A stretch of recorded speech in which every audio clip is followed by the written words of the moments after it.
नमस्कार, तुम्हा सर्वांचं आपल्या चॅनलमध्ये पुन्हा एकदा खूप खूप स्वागत. आज तुमच्यासोबत एक सिक्रेट वाटण मी शेअर करणार आहे आणि हे वाटण 1 महिना नाही तर 2 महिनेसुद्धा तुम्ही स्टोअर करून वापरू शकता. अशा पद्धतीने मसाल्याचं वाटण तुम्ही एकदा बनवून ठेवल्यानंतर तुम्हाला 2 महिन्यापर्यंत मसाला वाटण्याची गरज नाही. खूप वेळा सकाळच्या वेळीच खूप जास्त घाई होते. मुलांना डब्यासाठी सुकी भाजी बनवायची असते, तर मिस्टरांसाठी डब्यावरती पातळ भाजी बनवायची असते. अशा वेळी दोन्ही भाज्यासाठी वेगवेगळे मसाले तयार करणं, मुलांची तयारी करणं हे सर्व अवघड होऊन जातं. अशावेळी हे वाटण तुमची खूप मदत करेल. चला बघूया एक छान वाटण. इथे मी काही मसाले घेतले आहेत आणि या सर्व मसाल्यांची तुम्हाला माहिती देणार आहे. सर्वात आधी आपण इथे 3 मोठ्या आकाराचे कांदे कट केलेले आहेत आणि कांदे थोडेसे मोठ्या आकारामध्ये कट केलेले आहे. सुकलेला कढीपत्तासुद्धा घेतलेला आहे.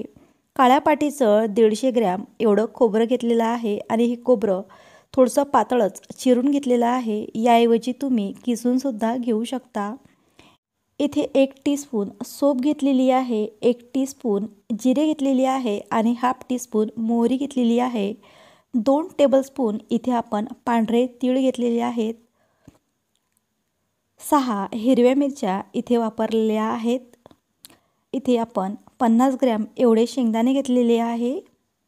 2 लसणाचे गठ्ठे इथे आपण सोलून घेतलेले आहे आणि बघू शकता एवढं आलं इथे मी घेतलेलं आहे.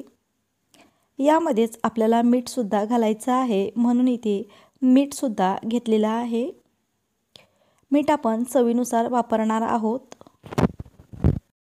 सर्वात आधी मसाले भाजण्यासाठी इथे लोखंडी कढई वापरत आहे आणि या कढईमध्ये आपण सर्वात आधी बारीक मसाले भाजून घेऊया. कधीही मसाले भाजत असताना गॅसची पॉवर हाय ठेवायची नाही. अतिशय कमी फ्लेमवरती छान खरपूस आणि सुगंध सुटेपर्यंत आपल्याला मसाले भाजायचे असतात. त्यामुळे आपल्या मसाल्याचा रंग आणि चव कायम राहते आणि यामुळेच आपला मसाला अजिबातही बेकार होत नाही. म्हणून शक्यतोवर मसाले मंद आचेवरच भाजायचे असतात.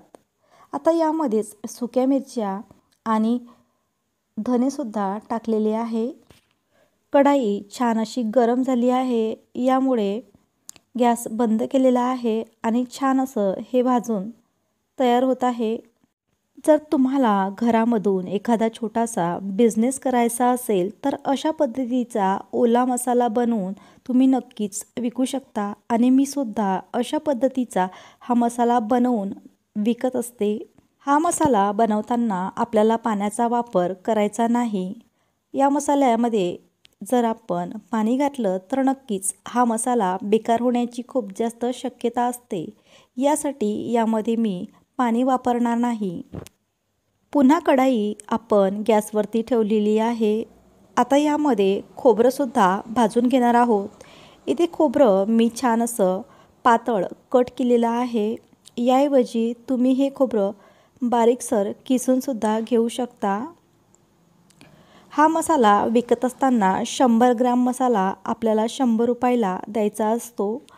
एकदा अशा पद्धतीचा मसाला तुम्ही तयार केल्यानंतर हा मसाला पूर्णपणे 2 महिने टिकतो. अजिबातही या मसाल्याला काहीच होत नाही. हा मसाला तयार झाल्यानंतर डीप फ्रीजमध्ये ठेवण्याची सुद्धा आवश्यकता नाही. फ्रीजमध्ये तुम्ही कुठेही ठेवू शकता. अजिबातही या मसाल्याला 2 महिन्यापर्यंत काहीच होणार नाही. आता या कढईमध्ये आपण कांदा टाकून घेतलेला आहे आणि हा कांदासुद्धा आपल्याला छान ब्राऊन रंग येईपर्यंत तळसून घ्यायचा आहे.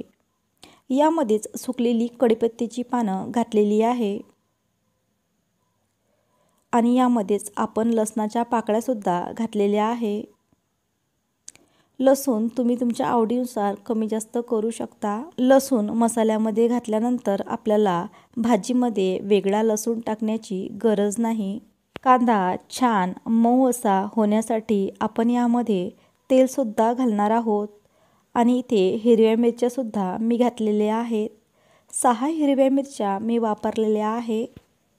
इथे कांदा आपण तेलामध्ये छान असा मऊसूत तळसून घेणार आहोत। यामुळे आपल्याला जेव्हा मसाला वाटावा लागेल तेव्हा पाणी टाकण्याची किंवा तेल वापरण्याची गरज नाही। म्हणून जेव्हा तुम्ही कांदा भाजता तेव्हा त्यामध्ये एक पडी तेल घालून घ्या। कांद्याचा पूर्णपणे रंग बदललेला आहे आणि आपला कांदासुद्धा छान असा इथे भाजून तयार झाला आहे। जे मसाले आपण सर्वात आधी भाजले ते मसाले फॅनखाली छान असे थंड करून घेतले आणि नंतरच वाटण्यासाठी घेतलेले आहे। मसाले थंड झाल्यावरतीच आपल्याला वाटायचे आहे। सर्वात आधी आपण हा मसाला एका प्लेटमध्ये काढलेला आहे आणि त्याच मिक्सरच्या पॉटमध्ये आपण खोबरं आणि शेंगदाणेसुद्धा भाजून घेऊया। शेंगदाणे खोबरं छान असं खरपूस भाजल्यामुळे छान अशी त्याची पावडर झालेली आहे। यामध्येच आपण चवीनुसार मीठ घालूया। घरात तयार केलेला कांदा लसूण मसालासुद्धा यामध्ये घालून घेऊया।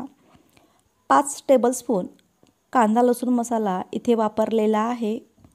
चवीनुसार लाल तिखट, 1 टीस्पून हळद या कोरड्या मसाल्यामध्येच मी घातलेली आहे।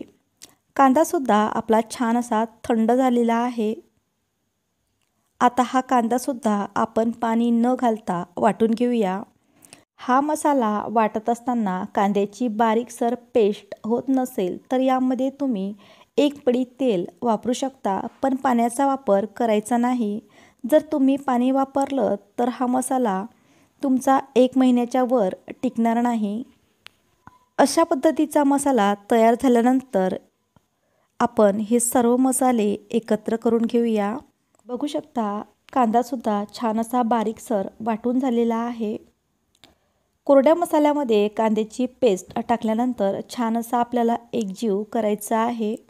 सर्वात आधी चमच्याच्या मदतीने आपण हे मसाले छान असे एकजीव करून घेऊया। चमच्याच्या मदतीने हे व्यवस्थित एकजीव होत नव्हतं, म्हणून मी हाताच्या मदतीने हा सर्व मसाला एकजीव करून घेते। यामुळे होतं असं की सर्व मसाला एकजीव होतो आणि सर्व मसाल्याची एकसारखी चव येते। तयार झालेल्या एवढ्या वाटणापासून 4 मोठ्या आकाराचे मी गोळे बनवून घेत आहे। प्रत्येक आठवड्याला 1 गोळा आपल्याला भाजीसाठी वापरायचा आहे। आपण तयार केलेल्या वाटणापासून आपल्याला फळभाज्या बनवता येतात, कडधान्याच्या भाज्या बनवता येतात, सुक्या भाज्यांसाठी सुद्धा आपण हा मसाला नक्की वापरू शकतो। हा मसाला बनवण्यासाठी फक्त माझा अर्धा तास गेला आहे, तरीसुद्धा दररोज होणारी धावपळ खूप जास्त वाचली आहे। अशा पद्धतीचा मसाला तुमच्याकडे तयार असेल तर दररोज फक्त 5 मिनिटांमध्ये तुमची भाजी तयार होणार आहे। तयार झालं आहे आपलं मसाल्याचं सिक्रेट वाटण। तुम्हाला ही रेसिपी छान वाटली असेल तर लाईक करा, शेअर करा आणि आपल्या चॅनलला सबस्क्राईब करा आणि अशा पद्धतीचं वाटण तुम्हीसुद्धा नक्की बनवून बघा, तुम्हालासुद्धा खूप आवडेल।